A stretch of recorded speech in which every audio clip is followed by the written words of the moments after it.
नमस्कार दोस्तों, मेरा नाम अर्पित है और आरपी सिंह यूट्यूब चैनल पे आपका स्वागत है।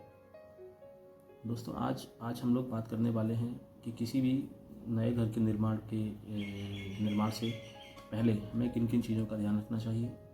क्योंकि घर एक बार हमारा घर का निर्माण हो जाता है, फिर बाद में कुछ चीज़ें मिसिंग होती हैं तो हम लोग उसका बहुत सारा पैसा खर्च करके भी उसको रेक्टिफाई नहीं कर सकते हैं। इसीलिए सबसे अच्छी बात यही है कि हमें अपना घर निर्माण का कार्य शुरू करने से पहले इन सब चीज़ों पे ध्यान देना चाहिए, उनको जानना चाहिए। और इसी सिलसिले में मैं आपसे डिस्कस करना स्टार्ट करता हूँ। घर का निर्माण हमेशा फ्रेम स्ट्रक्चर बिल्डिंग के साथ किया जाना चाहिए। घर के निर्माण में फ्रेम स्ट्रक्चर बिल्डिंग का फ़ायदा ये है कि यदि आप अभी 2 फ्लोर के लिए तैयार हैं और आने वाले भविष्य में आपको लगता है कि आपके परिवार के लोग साथ आ सकते हैं, आपको और 1-2 फ्लोर्स की ज़रूरत पड़ सकती है, तो आप उसको स्टार्टिंग में ही अपने डिज़ाइनिंग एजेंसी से 4 मंजिल, 3 मंजिल, 2 मंजिल या जो भी आपकी ज़रूरत है उससे 1-2 फ्लोर एडिशनल डिज़ाइन करके रख सकते हैं। क्योंकि अगर आप नहीं करेंगे तो बाद में आपको 2 फ्लोर अगर उठाना है, 2 फ्लोर बिल्डिंग को बढ़ाना है, तो आप उसको टेक्निकली नहीं कर सकते हैं और करेंगे तो एक रिस्क रहता है। अच्छी बात यह है कि हम लोगों को पहले फ्रेम स्ट्रक्चर के साथ जाना चाहिए और मिनिमम रिक्वायरमेंट से 1 मंजिल कम से कम ज़्यादा के लिए बिल्डिंग की फाउंडेशंस को डिज़ाइन करवाना चाहिए।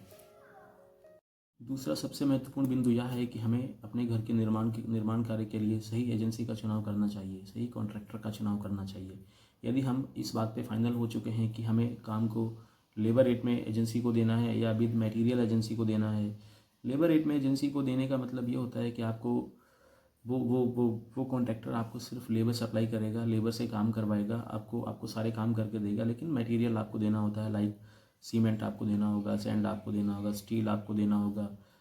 इसके अलावा जो भी मटेरियल आपका बिल्डिंग में लगेगा वो सभी की सप्लाई आपकी तरफ से होनी चाहिए और लेबर की सप्लाई लेबर कॉन्ट्रैक्टर की तरफ से होगी। तो अगर आप सिर्फ लेबर कॉन्ट्रैक्टर ढूंढ रहे हैं तो आपको लेबर कॉन्ट्रैक्टर के हिसाब से उनकी वर्कर्स की स्किलफुलनेस, उनके वर्कर्स की क्वांटिटी, उनकी स्पीड, उनका टाइमली पोजीशन ऑफ हाउस, वो लोग कितनी जल्दी घर को बना के दे सकते हैं, ये सब चीज़ों पे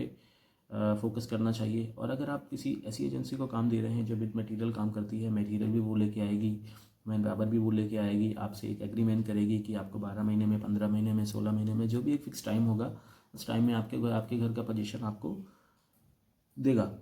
तो उसमें आपको अपने घर की गुणवत्ता, अपने मटेरियल की गुणवत्ता, अपने ड्राइंग्स के हिसाब से उनको टैली करना कि काम क्या एज पर ड्राइंग वो कर रहे हैं, नहीं कर रहे हैं, उनकी गुणवत्ता इंजीनियर्स की गुणवत्ता के हिसाब से कैसी है, इस सब को अश्योर करने के लिए एक स्किलफुल एज अ सुपरवाइज़र या आपको एज एक इंजीनियर, एक कंसल्टिंग इंजीनियर रखना चाहिए जो आपके घर की गुणवत्ता को अश्योर करे। सबसे ज़रूरी चीज़, हमें अपने बिल्डिंग के फ्लोर लेवल को डिसाइड करने से पहले एक बार अपनी कॉलोनी, अपने सोसाइटी, अपने एरिया का सर्वे करना चाहिए और उसके 15 से 20 साल के डेटा को देखना चाहिए कि वहाँ पे वाटर लेवल क्या है, किस लेवल तक पानी हर बरसात में या जो भी मैक्सिमम रेनी सीजन में या किसी भी ऐसे टाइम पे जब फ्लड वगैरह आता है तो उसका मैक्सिमम लेवल क्या है।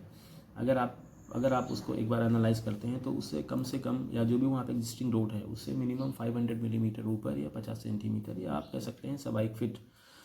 फीट ऊपर, सवा एक या डेढ़ फीट ऊपर, आपको कम से कम 1.5 फीट ऊपर आपको रखना चाहिए, जिससे कि भविष्य में आपका जो भी बाहर का ड्रेनेज का वाटर है वो अंदर नहीं आएगा। और दूसरा, आपके घर का जो पानी है उसको नाली या नाले तक जाने में प्रॉपर ग्रेडियंट मिल सकेगा और पानी आपका प्रॉपर जाएगा, जिससे कि आपके घर के अंदर की लाइनें कभी चौक नहीं होंगी, ब्लॉक नहीं होंगी और आपकी सर्विस स्मूथली चलती रहेंगी। दोस्तों, आज के लिए बस इतना ही। कल फिर मिलेंगे एक नया वीडियो, एक नई जानकारी और एक नए मिशन के साथ। Thank you very much.